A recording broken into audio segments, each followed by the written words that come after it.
देखिए, मैं समझती हूँ जो सरेंडर्ड मिलिटेंट्स का कल्चर जो था, जिनको इखवान कहते थे, उसको ख़त्म करने में पीडीपी का कलीदी रोल है। पर इसका कतई मतलब नहीं है कि जो सरेंडर किसी मिलिटेंट ने किया है हम उनको सबको एक ही उसमें तोलें।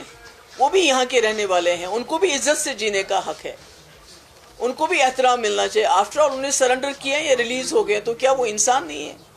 तो मुझे नहीं लगता है कि उनका ताना देना, ये जो राम माधव जी जो ताना दे रहे हैं वो सही है, वो गलत है। और असली सरेंडर्ड मिलिटेंट किस पार्टी को ज्वाइन कर रहे हैं, किसको उनको ब्लैकमेल करके इस्तेमाल कौन सी जमात करती है, वो राम माधव जी अच्छी तरह से जानते होंगे। देखिए, मैं उस पर क्या रिमार्क्स दूँ। देखिए, आप देखिए कि इसमें कोई ईमानदारी नहीं है इस अलायंस में, क्योंकि ये अलायंस प्रिंसिपल्स पे नहीं है, ये इश्यूज पे नहीं है, ये सीट शेयरिंग है। आप देखिए जहाँ भी है, आप यहाँ जो प्रेसिडेंट है कांग्रेस के, उनके खिलाफ कौन खड़ा हो रहा है? नेशनल कॉन्फ्रेंस के मैंडेट ना हो, इंडिपेंडेंट कौन खड़ा हो रहा है? वो कौन है? त्राल में क्या हो रहा है?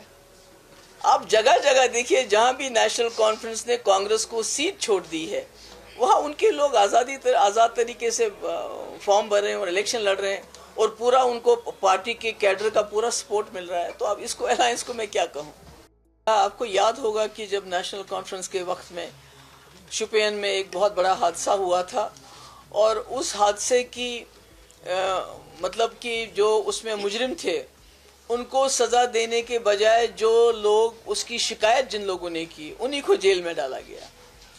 तो हमारे वक्त में भी अनफॉर्चुनेटली मेरी एक बच्ची के साथ हादसा हुआ, जैसे आपने खुद कहा कि उसमें तकरीबन आधा दर्जन से ज़्यादा लोग इस वक्त उम्र कैद की सज़ा झेल रहे हैं, और दो बड़े बड़े मिनिस्टर जिसमें गंगा राम था उनका नाम, और गंगा जी, और ये जो थे लाल सिंह जी, इनको मैंने ड्रॉप कर दिया क्योंकि ये उस जुलूस में शामिल हुए थे जो उन रेपिस्ट के, बलात्कारियों के हक में निकला था।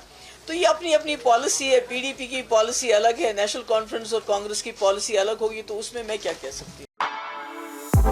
For exclusive and insightful videos, subscribe to our new channel ABP Live Premium.